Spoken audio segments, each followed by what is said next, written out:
6 सितंबर 2020 कुंभ राशि को मिलेगा खूब प्यार और पैसा। ज्योतिष गणना के अनुसार ग्रह नक्षत्रों के शुभ प्रभाव से कुंभ राशियों को मां संतोषी का विशेष आशीर्वाद मिलने वाला है। आज हम आपको 6 सितंबर की कुंभ राशिफल बताने वाले हैं। इस दिन आपको प्यार के साथ खूब पैसा भी मिलने वाला है। आपकी इनकम के स्रोत बढ़ सकते हैं। बच्चों की तरक्की की खुशखबर भी मिलने की संभावना बन रही है, जिससे आपको खुशी और गर्व महसूस होगा। निजी जीवन में सुधार आने के योग बन रहे हैं। पारिवारिक सहयोग मिल सकता है। काम के सिलसिले में पुराने किए गए प्रयास का अच्छा फल मिलेगा।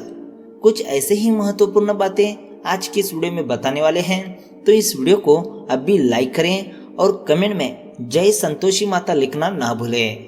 तो चलिए दोस्तों शुरू करते हैं। सबसे पहले बात करते हैं कुंभ राशि की सामान्य राशिफल के बारे में। पिछले दिनों की अपेक्षा दिन आपके लिए कुछ राहत देने वाला रहेगा।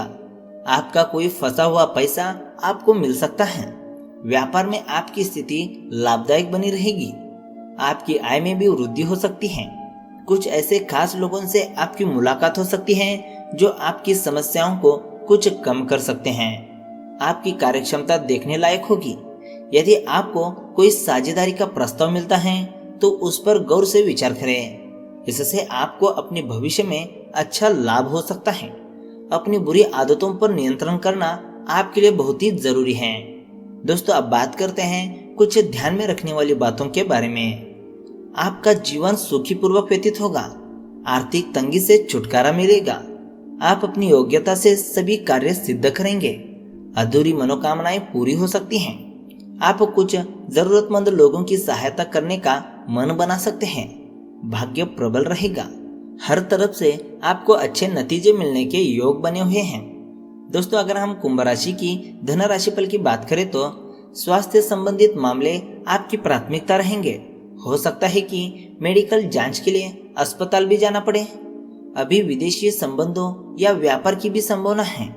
विनाश, भय या धोखा आपको मानसिक समस्याएं प्रदान करेंगे, लेकिन अपने मजबूत इरादों से आप कोई भी जंग आसानी से जीत सकते हैं। अगर हम कुंभ राशि की करियर राशिफल की बात करें तो आपको विदेश से कोई खुशखबर मिल सकती है।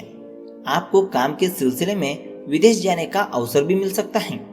ये यात्रा छोटी हो सकती है, लेकिन आपके जीवन में इसका फायदा बहुत ही बड़ा होगा। आप इसकी तैयारी में लग जाएं और अपने बिजनेस कार्ड साथ जरूर ले जाएं। आपके प्रयास आने वाले समय में आपको वित्तीय लाभ देंगे। अगर हम कुंभ राशि की लव राशिफल की बात करें तो किसी खास की जादुई के भय के कारण आप अभी तन्हा महसूस कर रहे हैं, जिससे आपके स्वास्थ्य पर प्रभाव पड़ सकता है। अगर लव लाइफ में समस्या आ रही है तो अपने सोचने व व्यवहार के तरीके को जरूर बदलें। अपने पार्टनर को वो सम्मान दे जिसका वो हकदार है। आपके लिए यह समय सबसे बढ़िया है। आप खुद पर ध्यान केंद्रित कर पाएंगे। अगर हम कुंभ राशि की स्वास्थ्य राशिफल की बात करें तो आपको छुट्टी की आवश्यकता है। फिल्म देखें, दोस्तों के साथ फोन पर बातें करें या फिर कुछ भी ऐसा करें जिससे आपका मनोरंजन हो। आप खुद पर ज्यादा दबाव ना डालें। आपको अपने दिमाग को आराम देने की आवश्यकता है ताकि आप कार्य करने की क्षमता और मानसिक क्षमता को फिर से पा सकें, जो कि थकावट और तनाव के कारण आप खो चुके थे। तो दोस्तों, यह थी कुंभ राशि के बारे में। अब बात करते हैं पाप और पुण्य का अद्भुत दर्शन। एक बहुत ही जबरदस्त जो कि कहानी आज हम आपको बताने जा रहे हैं, तो इसे अभी लाइक करें और अपने दोस्तों के संग शेयर करना ना भूलें। साथ ही आध्यात्मिक बातें, धार्मिक बातें और धार्मिक कहानियां जानने के लिए हमें फॉलो जरूर करें। एक सेठ बस से उतरे और उनके पास कुछ सामान था। आसपास नजर दौड़ाई तो उन्हें एक मजदूर दिखाई दिया। सेठ ने आवाज देकर उसे बुलाकर कहा, मुझे इस स्थान पर जाना है और इस सामान को ले जाने के कितने पैसे लोगे? आपकी मर्जी, जो देना हो दे देना, लेकिन मेरी शर्त है कि जब मैं सामान लेकर चलूं तो रास्ते में या तो मेरी सुनना होगा या आप मुझे सुनाना होगा। सेठ ने डांटकर उसे भगा दिया और किसी अन्य मजदूर को देखने लगे। लेकिन आज वैसा ही हुआ जैसे कि राम वन गमन के समय गंगा के किनारे केवल केवट की ही नाव थी। मजबूरी में सेठ ने उसी मजदूर को बुलाया। मजदूर दौड़कर आया और बोला, मेरी शर्त आपको मंजूर है? सेठ ने स्वार्थ के कारण हाँ कर दी। सेठ का मकान लगभग 500 मीटर की दूरी पर था। मजदूर सामान उठाकर सेठ के साथ चल दिया और बोला, सेठ जी आप कुछ सुनाओगे या मैं सुनाऊं? सेठ ने कह दिया कि तू ही सुना। मजदूर ने खुश होकर कहा, जो कुछ मैं बोलूं उसे ध्यान से सुनना। यह कहते हुए मजदूर पूरे रास्ते बोलता गया और दोनों मकान तक पहुंच गए। मजदूर ने बरामदे में सामान रख दिया। सेठ ने जो पैसे लिए ले लिए और सेठ से बोला, सेठ जी मेरी बात आपने ध्यान से सुनी या नहीं? सेठ ने कहा, मैंने तेरी बात नहीं सुनी, मुझे तो अपना काम निकालना था। मजदूर बोला, सेठ जी आपने जीवन की बहुत बड़ी गलती कर दी। कल ठीक 7 बजे आपकी मौत होने वाली है। सेठ को गुस्सा आया और बोले, तेरी बकवास बहुत सुन ली, जा रहा है या तेरी पिटाई करूं? मजदूर बोला, मारो या छोड़ दो, कल शाम को आपकी मौत होनी ही है। अब भी मेरी बात ध्यान से सुन लो। अब सेठ थोड़ा गंभीर हुआ और बोला, सभी को एक न एक दिन मरना ही है। अगर मेरी मौत कल शाम होनी है तो होने दीजिए, इसमें मैं क्या कर सकता हूँ?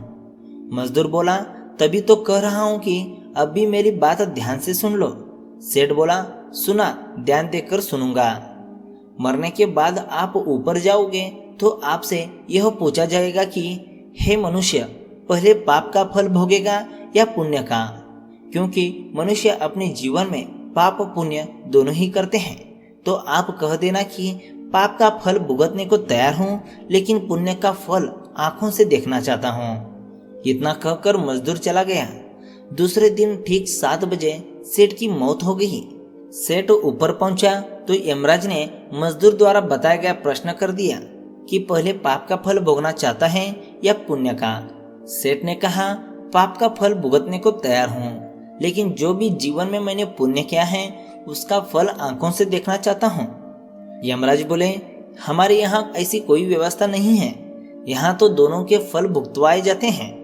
सेठ ने कहा कि फिर मुझसे पूछा क्यों? और पूछा है तो उसे पूरा करो।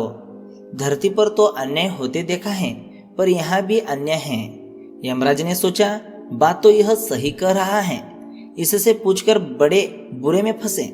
मेरे पास कोई ऐसी पावर ही नहीं है जिससे इस जीव की इच्छा पूरी हो जाए। विवश होकर यमराज उस सेठ को ब्रह्मा जी के पास ले गए और पूरी बात बता दी।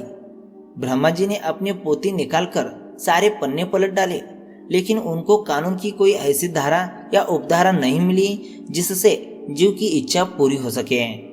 ब्रह्मा भी विवश होकर यमराज और सेठ को साथ लेकर भगवान के पास पहुंचे और समस्या बताई। भगवान ने यमराज और ब्रह्मा से कहा, जाइए अपना अपना काम देखिए। दोनों चले गए। भगवान से सेठ ने कहा, अब बोलो तुम क्या कहना चाहते हो? सेठ ने बोला, अजीत साहब, मैं तो शुरू से ही एक ही बात कर रहा हूँ कि पाप का फल भुगतने को तैयार हूँ, लेकिन पुण्य का फल आंखों से देखना चाहता हूँ। भगवान बोले, धन्य है वो सदगुरु। सदगुरु यानी कि वो मजदूर जो तेरे अंतिम समय में तेरा कल्याण कर गया। अरे मूर्ख, उसके बताए गए उपाय के कारण तू मेरे सामने खड़ा है। अपनी आंखों से इससे और बड़ा पुण्य का फल क्या देखना चाहता है? मेरे दर्शन से तेरे सभी पाप भस्मीभूत हो गए। इसलिए बचपन से हमें सिखाया जाता है कि गुरुजनों की बात ध्यान से सुननी चाहिए। पता नहीं कौन सी बात जीवन में कब काम आ जाए। तो दोस्तों, आज की इस वीडियो में बस इतना ही। वीडियो अच्छा लगा तो एक लाइक जरूर करेगा, साथ ही हमारे चैनल ट्रेंडिंग राशिफल को सब्सक्राइब करेगा। तो मिलते हैं एक नई वीडियो के साथ।